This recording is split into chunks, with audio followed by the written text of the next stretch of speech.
ஹாய்ங்க. இத பண்ணி பாருங்க. கேரளாக்கு நீங்க போ வேணாம். கேரளாவே உங்க வீட்ட தேடி வரும். மீன் குழம்புல நம்ம தமிழ்நாட்ட விடையும் கேரளா தான் நம்பர் 1ன்னு நான் சொல்லுவேன். ஏன்னா, சவுத் இண்டியன் பொறுத்தவரைக்கும் மீன் குழம்புனா அது கேரளா மட்டும் தான். கேரளால மட்டும் தான் மாவட்டத்துக்கு ஒரு மீன் குழம்பு இருக்கும். மீன் குழம்போட இன்கிரீடியன்ட்ஸ் முதல்ல பார்த்துருவோம். கேரளால எந்த ஐட்டம் பண்ணாலும் அதுக்கு முதல்ல தேங்காய் எண்ணெய் தான். தேங்காய் எண்ணெய் ஊத்துன பிறகு கடுகும், வெந்தயம். கடுகு, வெந்தயம் பொரிஞ்ச பிறகு அதுக்கடுத்து பூண்டும், இஞ்சியும் நான் போட்டிருக்கேன். இதுக்கடுத்து வரமிளகா, கருவேப்பிலை போட்ட பிறகு வெங்காயத்த வந்து நான் கம்மியா தான் ஆட் பண்ணியிருக்கேன்.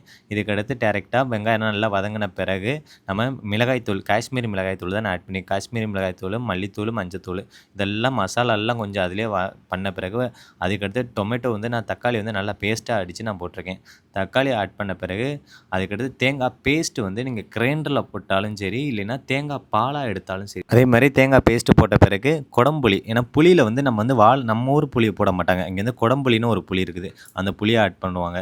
அது இந்த புளியை போட்ட பிறகு எல்லாமே மீனெல்லாம் அந்த கொதித்த பிறகு மீனெல்லாம் போட்டு முடிச்சுட்டு ஃபைனல் இது ஸ்டேஜில் இந்த தாளிப்புன்னு ஒன்று இருக்குது. மீன் குழம்பு தாளிப்புன்னு. இதை மட்டும் நீங்கள் போட்டு முடிச்சிட்டிங்கன்னா ஒரு 10 நிமிஷம் மூடிட்டு ஓப்பன் பண்ணி எடுத்து சாப்பிட்டிங்கன்னா பிரேக்ஃபாஸ்ட்டுக்கும் சரி, லஞ்ச் எல்லாத்துக்குமே செம்மையான ஒரு மீன் குழம்பு. ட்ரை பண்ணிட்டு சொல்லுங்கள். நன்றி.